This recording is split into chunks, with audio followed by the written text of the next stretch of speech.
harashobora kuba hari ikibazo gikomeye cyane canke se ukutumvikana kudasanzwe hagati y'abategetsi b'igihugu cy'u Burundi ndetse n'abategetsi b'igihugu ca Tanzania nk'uko umwe mu Barundi bari muri ico gihugu ahejeje kubitangaza uti abategetsi batubesha ngo barakundana na Tanzania ariko ivyo turiko turabona ngaha ntibisanzwe. Ibi byose turaza kubigarukako, tuze kugaruka ku vyatangajwe na Madame Samia Suluhu umukuru w'igihugu ca Tanzania, tuze kugaruka ku vyabaye mu rubanza rwa Bunyoni ndetse kandi n'ibihejeje gutangazwa n'uyu Murundi abarizwa muri ico gihugu. Niteka n'umunezero ntangere vyo gusubira kubana namwe banywanyi bacu mubana natwe mu makuru n'ibiganiro vya misi yose tubandanya gushikiriza kuri no mbonesha kure yacu kandi yanyu Muhuza TV. Uyu ni umwanya tugiye kubageza ko amakuru y'ibiko biravugwa bigezwe ko ngaha mu gihugu c'u Burundi. N'amakuru tuzagaruka cyane cyane ku biriko biravugwa mu gisata ca politike be n'igisata c'imigenderanire n'ayandi makungu ndetse n'ibiriko biraba hagati y'abategetsi b'igihugu c'u Burundi ndetse n'abategetsi b'igihugu ca Tanzania. Imbere ko tubageza ko ivy'iyi nkuru itangajwe n'uyu Murundi ari muri ico gihugu ndetse kandi akora urudandazwa rwambukiranya imipaka, tubibutse ko irya mbere vyagaragaye ko hashobora kuba harimo ikibazo gikomeye cyane hagati y'abategetsi b'u Burundi ndetse n'abategetsi ba Tanzania, ari igihe Mama Samia Suluhu Hassan umukuru w'igihugu ca Tanzania yatangaza ko hari igihugu cyo mu karere ka Afrika y'ubuseruko camusavye ko bobaha igitoro, nico gihugu kikaja kirabishura amahera yabo mu mafaranga bakoresha muri ico gihugu. Ivyo Samia Suluhu Hassan yiyamiriye kure. Abasesanguzi mu vya politiki ico gihe basanze igihugu yavuga ari igihugu c'u Burundi kuko arico conyene mu karere ka Afrika y'ibiyaga binini cari gifise ingorane zirabana no kuronka igitoro mu gihugu. Ibintu vyagiye kunyuka kandi nanone mu rubanza rw'uwahoze ari umushikiranganje wa mbere wa leta y'u Burundi kuri manda ya mbere ya Perezida Evariste Ndayishimiye arengewe Bunyoni. Ubwo ico gihe mu rubanza rwiwe havuzwe ko abategetsi b'igihugu ca Tanzania boba bari bavuganye na Bunyoni ko bagomba gukuraho ubutegetsi bwa Perezida Evariste Ndayishimiye nk'uko vyavugiwe muri urwo rubanza. Kuri ubu rero ngo abategetsi baratubesha ngo barakundana na Tanzania ariko Murundi ntiyubahwa muri Tanzania.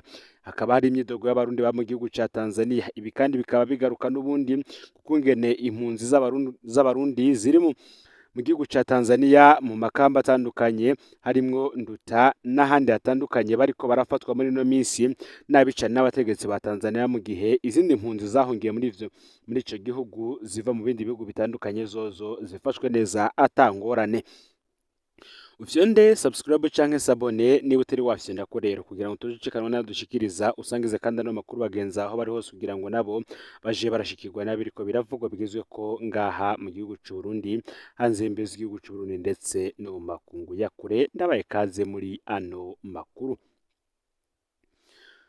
Imyidogo y'abashoferi utabategetsi batubesha ngo bakundana na Tanzania ariko Murundi ntiyubahwa muri Tanzania. Ibi bikaba bihejeje gutangazwa n'umwe mu bashoferi bajana imiduga muri Tanzania yatwandikiye amagorwa bagirira muri ico gihugu, ariko agatangazwa n'ingene atamodoka ivuye mu gihugu c'u Rwanda ikorwako ivyo bo bakorerwa.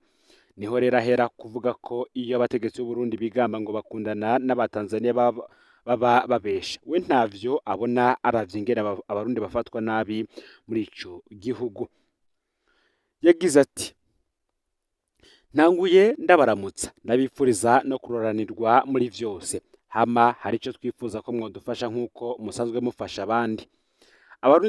Abarundi duca mw'ibarabara riri mw'ishamba rya Kimisi muri Tanzania dushaka atuvugire. Iyo shamba uhageze uri mu modoka bakubaza ivyangombwa, basanze uri Umurundi baca bakwereka akazu k'ivyatsi uja kwicaramwo. Ni mugihe kandi iyo basanze uri umunyarwanda urabandanya nk'abandi bose. Rero uri Umurundi bagusubiza ivyangombwa utanze amashiringi 200,000 ya Tanzania. Ibariyeri zitatu zihari zose niko bakora ku Murundi gusa. Iyo basanze naho atacangombwa ufise ari karangamuntu gusa bakurimisha ibigori imyaka 2, ariko ufise karangamuntu y'inyarwanda bagusubiza ku mupaka inyuma y'iminsi 3 gusa. Uti none twebwe abarundi twacumuye iki ngo dufatwe nabi gutyo? Ko abategetsi b'u Burundi batubwira ko ari abagenzi ba Tanzania, ni ukubera iki Umurundi afatwa nabi ariko umunyarwanda bakamwubaha? ndasaba mudufashe mudutabarize ko kwitwa umurundi mwa nyashamba ko ari icyaha gihanwa n'amategeko y'iryo shamba. mvuze ishamba kumbure hariho abatabitahura. Iyo winjiye Tanzania uvuye Kobero urenganye ahitwa Benako, ibarabara rica mu ishamba rirerire bita Kimisi. Akabandanya agira uti hari ikindi cyambabaje, ndaherutse gupfungwa muri Tanzania nzira kugendesha imoto ntabifitiye uburenganzira. Icyambabaje abapolisi baguma bansanga mu gasho bantuka ngo icisha abarundi ngo turi abasaya, ngo turi abantu badashoboka. Akibaza uti none kwitwa ko tubanye neza na Tanzania ni kubera iki umurundi afatwa gutyo? Uti kubera iki badusuzugura gutyo? Uti ndasavye mudufashe buno butumwa bushikire Secretary General Reverend Ndikuriyo, niwe twibaza avugana cyane n'abategetsi ba Tanzania nk'uko uyu murundi ari muri ico gihugu abitangaza.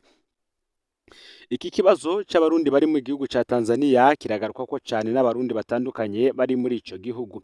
Tubitse ko kandi hari n'inkuru twigeze kubashikiriza irabana n'ingene amakamyo y'abarundi yari ku rubibe Tanzania hana n'igihugu cy'u Burundi yari yanse kurekugwa n'abapolisi ba Tanzania mu gihe ibindi bidandazwa vyava mu bindi bihugu bidatwawe n'abarundi vyo vyemererwa kubandanya. Bamwe bakavuga ko ikibazo c'imigenderanire mibi iri hagati y'u Burundi n'igihugu ca Tanzania nubwo bitavugirwa hejuru n'abategetsi, bishobora kuba ari ibibazo biri mu migambwe ibiri, yoba CNDD FDD ndetse n'umugambwe utwara muri ico gihugu CCM canke se Chama cha Mapinduzi. Vyinshi bikaba bifitaniye isano kandi n'ibibazo vya politike vyagiye biraba muri iki gihugu kuva mwaka w'2015 gushika muri uyu mwaka w'2024, inyuma y'igeragezwa ry'itembagazwa ku butegetsi bwa Perezida Nkurunziza, hakazaho ivyabaye mu mwaka w'2020 ndetse n'inyinyurana ryabayeho hagati ya Perezida Evariste Ndayishimiye ndetse n'uwahoze ari umushikiranganje wa mbere wa leta y'u Burundi Guillaume Bunyoni, nuko tumvikana kwabayeho hagati y'umunyamabanga mukuru w'umugambwe uri ku butegetsi Reverend Ndikuriyo n'umukuru w'igihugu Evariste Ndayishimiye ndetse n'ivyashikiriye Agathon-Rwasa. Bikaba bizwi ko iyi migambwe yompi yoba umugambwe CNL ndetse na Murantunge wamye witwa FNL wari urongowe na Agathon-Rwasa wari muri Tanzania ndetse na CNDD FDD kiri muri Tanzania, vyose vyafashwa n'ubwo butegetsi.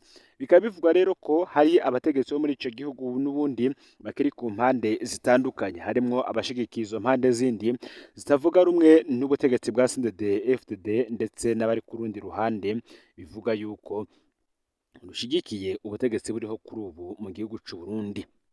Bikaba binavugwa ko kandi ukutumvikana hagati y'izo ndongozi zibiri vyoba bituruka n'ubundi kw'ifungwa rya Guillaume Bunyoni nk'uko tuza kubigaruka ko mu makuru yacu ataha, aho Bunyoni yarasangiye inyungu nyinshi n'abategetsi bakomeye cyane bo mu gihugu ca Tanzania, boba abo mu mugambwe Chama cha Mapinduzi, abo mu nzego z'umutekano z'ico gihugu ndetse n'abo mu nzego za politike z'ico gihugu. Bikaba binavuga ko Tanzania ubwayo yandikiye Perezida Evariste Ndayishimiye imusaba kurekura Guillaume Bunyoni, ariko bikanka bikananirana. Ivyo byose tuzobigaruka ko mu nkuru zacu zitaha. Ni nako kandi hari urukurikirane rw'amanyanga ya bamwe mu bategetsi mu kunyegeza umwigisha aheruka kurekurwa yagirizwa ubwicanyi. Uti kubera iki abategetsi baguma banyegeza n'iyukuri Fideli? Ubuho twamenye ko bagiye kumunyegeza ahandi nk'uko tubirabire hamwe. Mu nkuru yashikirijwe na Kingi Umurundi yaravuze ko umwigisha w'imbonerakure n'iyukuri Fideli yanyegejwe mu rugo rwa Jeremy Ndayizeye aramutswe umugambwe CNDD FDD muri komine Bururi inyuma yo kurekurwa mu manyanga mw'ibohero rikuru rya Bururi ku igenekerezo ya 14 Kigarama uyu mwaka w'2024, mu gihe yari apfunzwe yagirizwa kugandagura umwana umunyeshure yigisha ku ishure rya Kajondi ku igenekerezo ya 11 Munyonyo umwaka w'2023 amuhuraguye amahiri. Inyuma yo kumurekura, abategetsi rero baciye bahuma amaso abanyagihugu ngo barungike umutahe wo kumufata kandi bazi ko bamunyegeje. Twibutse ko akirekurwa Fideli yashikiye ku mutumba wa Kajondi hasanzwe avuka. Aha abatware bose uhereye ku mukuru w'uwo mutumba Kantungeko Leonidas n'umukuru wa zone Kajondi ariwe Ntahomvukiye Christophe bari mu bakiye n'iyukuri Fideli n'umunsi mukuru urakogwa. Inyuma yaho rero ivyo bishiriwe ahabona amanyanga y'irekurwa ryiwe niyo kuri Fidel yaciye ahungishwa. Mu bateguye ihungishwa ryiwe harimwo babatware bari bamwakiye bakoranye na zimwe mu mbonerakure zirongoye izindi aho ikajondi. Aha rero niho twashoboye kumenya ko niyo kuri Fidel yahungiye mu rugo rwa wa mukuru w'umugambwe CNDD-FDD muri komine Bururi Dieudonné Ndayizeye. Amakuru yatohojwe neza akavuga ko Fidel aherutse gukurwa aho mu nzu y'umukuru w'umugambwe atwarwa kunyegezwa ahandi. Kuri ubu rero niyo kuri Fidel yoba anyegeye. Icyo ni ikibazo kiriko cibazwa na benshi. Uno munsi umwigisha niyo kuri Fidel anyegejwe n'umuyobozi wa Ecofo Kajondi Leonce Kwizera afadikanije na Onesphore Ngendakuriyo asanzwe ari umwarimu mu rusengero rwa Pentecote aho nyene Kajondi. Bamunyegeje mu itongo ririmwo iyororero. Uburyo babiteguyemwo nabwo reka tubugarukeko. Onesphore Ngendakuriyo arafise itongo ririmwo iyororero ry'inka ku mutumba wa Kibangu zone Muzenga komine n'intara ya Bururi. Aho niho Fidel yirirwa ku murango. Bugorovye umuyobozi wa Ecofo Kajondi ari we Leonce Kwizera yama aca agenda n'ipikipiki gutora Fidel hamwe mw'iyororero kwa Onesphore akamutwara mu rugo iwe ari naharara. Mu gatondo ka kare cyane Leonce aca asubira agatwara Fidel hamwe mw'iyororero akirirwa y'umunsi wose akongera akagaruka kumutora mu masaha y'umugoroba.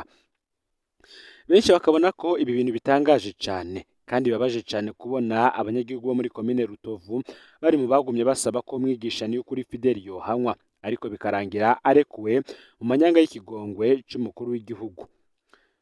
Muri Kingi Umurundi kuko aribo batangaje iyi nkuru ngo batangazwa no kubona barekuye umwigisha niyo kuri Fidel yagirizwe ubwicanyi bidegemvya nk'uko atacakozwe.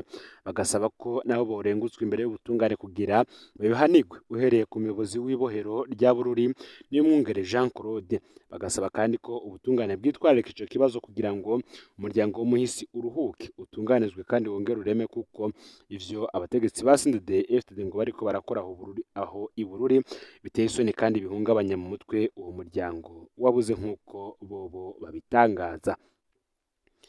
Ni mu gihe kandi hakiriko haravugwa vyinshi bitandukanye yoba muri politike ndetse no mu bindi bisata bitandukanye. Gusa igihari nuko biriko biravugwa yuko Jean Marie Ndayahoze umuyobozi w'indero muri komine Buraza abarizwa mu gasho ka komisariya y'intara ya Gitega. Ibi bikaba ari nyuma yaho bigaragariye ko yatemaguye ibiti mu ishamba rya leta. Aho mu gasho ka komisariya ya Gitega Ndayahoze akaba ariko abazwa kuri ayo manyanga. Reka nawe tugaruke ku vy'idosiye yiwe. Jean Marie Ndayahoze yasiguye ko ivyo biti yabiciye kugira bivemwo intebe z'ishure no kuzitira ibitaro vya komine Buraza. Akavuga ko yari yahawe uruhusha n'inama mpanuzwa jambo ya komine. Amakuru dufise akemeza ko amasoko y'ivyo vyose yama yigarurirwa n'abarongoye indero mu ntara, ariko agaca akoresha izina ry'uwundi mwigisha mu kubesha ko ari we yatsindiye isoko. Muri iryo soko riheruka akaba yarakoze amanyanga avuga ko ryatsindiwe umwe mu bigisha yitwa Mpawenayo Le. Ubu nawe bikaba vyemezwa ko ari we yama akoreshwa n'abarongoye indero muri ayo masoko aba yigaruriye, kuko abarongoye indero bo baba banka ko amazina yabo agaragara. Ivyo bikaba bigaragazwa nuko nk'iryo soko riheruka ryaranzwemo amanyanga, kuko bitumvikana ukuntu umuntu arongoye indero yari kuvuga ko umwigishwa Mpawenayo ari we yatsindiye isoko hama agaca akoresha ibiti vya leta kandi yategerezwa kwimenya iyo akura ibiti. Ngaho rero amakuru yaragezwe ko muri kano kanya ufyonde subscribe canke sabone niba utari wafyinda ko kugira ngo utoshikana n'andushikiriza usangiza no makuru bagenza aho bari hose kugira ngo nabo baje baraba mu bambere bashikirwa nabiriko biravugwa bigezwe ko ngaha mu gihugu cy'u Burundi, yoba ayaba ariko aravugwa mu gisata ca politike, agateka kazina muntu ndetse n'ibindi vyinshi bitandukanye. Ni mu gihe kandi mu makuru aza turaza kubageza ko ibindi vyinshi biriko biravugwa mu bategetsi bo hejuru, amanyanga adasanzwe bariko barakora ibirabana n'amatora yimirije kuzoba muri uyu mwaka w'ibihumbi 2025 amatora y'abashinga amateka, abakenguza amateka, abarongoye inama mpanuzwa jambo za komine ndetse n'abajenama mu makomine ndetse n'ibindi byinshi bitandukanye biriko biravugwa. Ni Umuhuza TV rero, Imana ibahezagire mu bikorwa vyanyu vya misi yose muriko murakora.